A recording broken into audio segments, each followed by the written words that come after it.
Hello everyone, मेरा नाम है अमित और आप देख रहे हैं डेली ऑटो लाइफ। गाड़ी लेने से पहले जितने लोगों ने मुझसे डिस्कस किया है, पूछा है, मैंने जितने लोगों को देखा है, एक कंफ्यूजन हर किसी के मन में रहती है। गाड़ी लेने से पहले मल्टीपल गाड़ियां उनके दिमाग में चलती रहती हैं। बहुत सारी चीजें हैं, बजट तक नहीं सिलेक्ट कर पा रहे हैं, अपनी गाड़ी नहीं डिसाइड कर पाते हैं, ये भी नहीं डिसाइड कर पाते कि हमें कौन सी कंपनी से लेनी है, कौन सी से नहीं लेनी है। कभी हम फेस लिफ्ट के लिए रुके रहते हैं, कभी कुछ कभी कुछ कभी कुछ, गाड़ी ही नहीं डिसाइड हो पा रही है। बड़ा कंफ्यूजन है और आपको भी ये कंफ्यूजन जरूर हुआ होगा या गाड़ी लेने की सोच रहे हैं तो जरूर होगा, चल रहा होगा आपके दिमाग में। तो इस कंफ्यूजन से निपटने के लिए ना एक तरीका थोड़ा सा हम डिस्कस कर रहे हैं। आप देखिए, आपको भी लगेगा कि हाँ, इस तरीके से गाड़ी अगर हम डिसाइड कर रहे हैं तो वो धीरे धीरे चीज़ें जो हैं सॉर्ट आउट होती चली जाती हैं। ये दिक्कत किस वजह से हो गई है? हमारा बजट जो है ना, अगर हम 1 लाख रुपए बढ़ा देते हैं तो दूसरे सेगमेंट में पहुंच जाते हैं, 1 लाख घटा देते हैं दूसरे सेगमेंट में पहुंच जाते हैं। बजट ज़्यादा बड़ा इशू नहीं रहा अब किसी के लिए भी। वो अपना बजट इंक्रीज कर सकते हैं, डिक्रीज कर सकते हैं।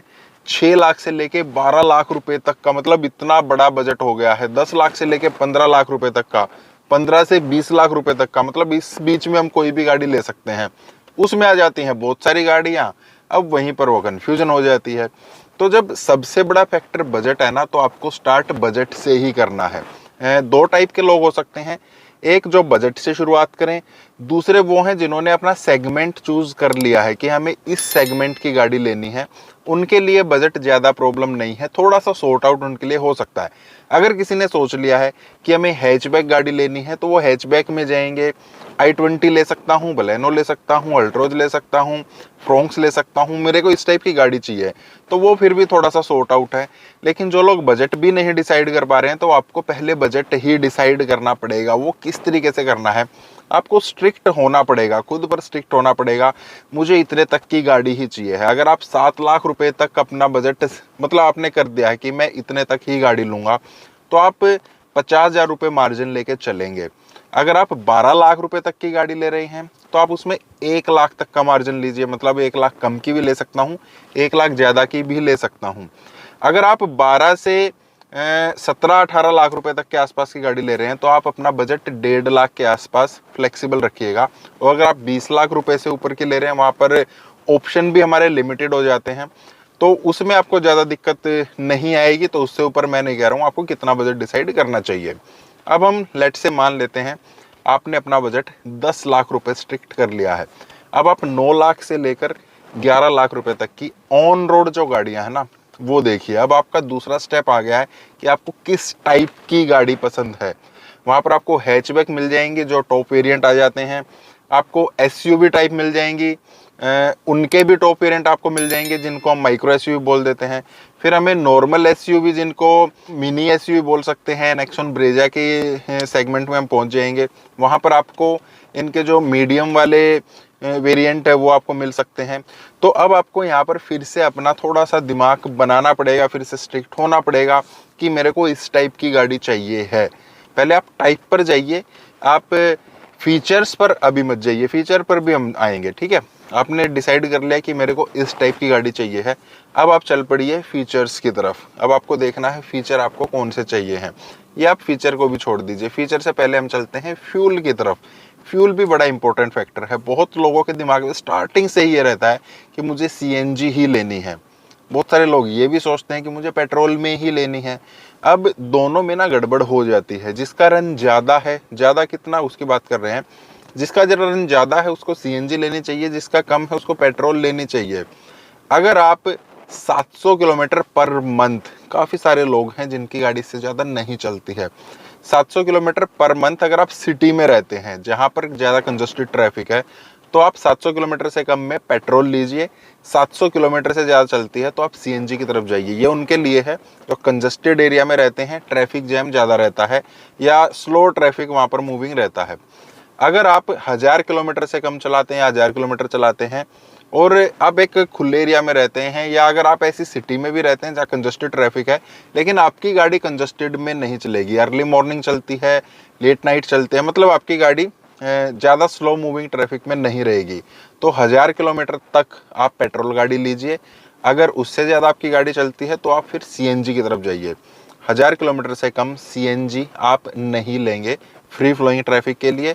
और कंजस्टेड ट्रैफिक के लिए आप 700 किलोमीटर कम अगर आपकी गाड़ी चल रही है, चलेगी, आपको पता रहेगा, तो उससे कम आप सीएनजी नहीं लेंगे। आप उसकी जो रिकवर कॉस्ट है ना, आप 1 लाख रुपए एक्स्ट्रा देंगे स्टार्टिंग में ही, लोन पर गाड़ी ले रहे हैं उसमें लोन का ज़्यादा पैसे देंगे, फिर उतनी ज़्यादा आप बचत नहीं कर पाएंगे, वो 1-1.5 लाख रुपए रिकवर करने में आपको टाइम लग जाएगा, तो आप सीएनजी नहीं लेंगे, फिर आप पेट्रोल लेंगे।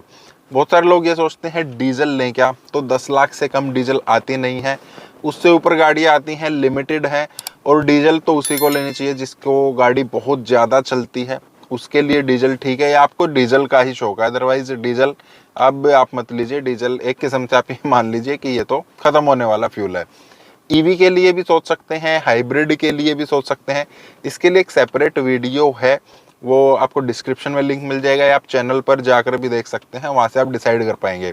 वैसे आपको बजट किस हिसाब से डिसाइड करना है, उसके लिए भी प्रॉपर एक बहुत ही बढ़िया तरीके से समझाया गया है, एक अलग से वीडियो, वो भी डिस्क्रिप्शन में, आप चैनल पर चले जाइएगा, आपको चैनल पर मिल जाएगी वीडियो। तो आपने बजट डिसाइड कर लिया, फ्यूल डिसाइड कर लिया, किस टाइप की गाड़ी लेनी है वो डिसाइड कर लिया। अब हम आ जाएंगे फीचर्स की तरफ। फीचर आपको जो चाहिए हैं, जो मस्ट हैं, सबसे पहले तो आप वो देखिए कि आपके पास वो उस गाड़ी में फीचर मिल रहे हैं। अगर नहीं मिल रहे हैं, अब जो मैंने वो बजट आपको बताया था, वो बजट आप अपना स्ट्रेच कर सकते हैं। 1 लाख वाले कैटेगरी में है, 50,000 वाली में, 1.5 लाख वाली में है, तो उसको स्ट्रेच कीजिए, अपनी पसंद का फीचर ले लीजिए। अगर आपको उसी में वो फीचर मिल रहे हैं या आपको कुछ एक्स्ट्रा मिल रहे हैं, तो आप थोड़ा सा डाउन शिफ्ट भी कर सकते हैं, थोड़ा पैसा बचा सकते हैं, आपको तब भी एक बढ़िया गाड़ी मिल जाएगी। कुछ केसेस में ऐसा हो सकता है कि आप अपना जब बजट पूरा इंक्रीज कर रहे हैं ना, उसके बावजूद भी आपको कुछ मस्ट हैव फीचर्स नहीं मिल रहे हैं जो आपको चाहिए ही चाहिए हैं, तो इन दैट केस आपको अपना बजट फिर से थोड़ा बढ़ाना पड़ेगा। अगर आपको मस्ट हैव फीचर हैं और एक्स्ट्रा 50,000 रुपये आपको देने पड़ रहे हैं, तो आप दीजिए, वहाँ पर वो 50,000 रुपये आप मत बचाइए। बहुत बार ये होता है ना, यार हमने 13 लाख रुपए खर्च कर दिए हैं, सिर्फ 50,000 रुपये के चक्कर में हमने एक छोटा वेरिएंट ले लिया। अब पूरी ज़िंदगी जब तक वो गाड़ी हमारे पास रहेगी, हम यही सोचते रहेंगे, यार 13 लाख रुपए बर्बाद हो गए, 50,000 रुपये और दे देता। तो उस पछतावे से आप हमेशा ही बचिए। मस्ट है फीचर्स की मैं बात कर रहा हूँ, अगर वो नहीं है तो ही आप लीजिएगा। अगर आपको लगता है नहीं यार ज़्यादा पैसे खर्च हो जाएंगे, तो फिर आप मत लीजिएगा। अब जब आपने ये सब डिसाइड कर लिया ना, तो आपको कोई एक गाड़ी नहीं देखनी है, 2 से 3 गाड़ी आपको ये सिलेक्ट करनी ही पड़ेंगी। 2 से 3 गाड़ी की लिस्ट आपके पास कम से कम होनी चाहिए, ज़्यादा है तो बहुत बढ़िया है, कोई दिक्कत नहीं है। उसके बाद अभी आप शोरूम पर अब भी मत जाइए, वहाँ से अगर ज़्यादा गाड़ियाँ हैं तो 3 गाड़ी अपनी शॉर्ट लिस्ट कीजिए, देखने में कौन सी अच्छी है, फीचर्स आपको ज़्यादा कौन सी दे रही हैं। ओवरऑल आपको 3 गाड़ियाँ छांट लेनी है। अगर 3 ही है, उसके बाद आप शोरूम पर जाएंगे, उनको महसूस करेंगे, बैठेंगे उनमें, टेस्ट राइड लेंगे, उसके बाद आप डिसाइड कर पाएंगे यार कौन सी गाड़ी क्या है क्या नहीं है, फिर आप अपने लिए एक बढ़िया गाड़ी ले आएंगे। बड़ी जंग यही है कि गाड़ी कौन सी ले। गाड़ी तो देखिए, हर गाड़ी अच्छी है, हर गाड़ी बुरी है।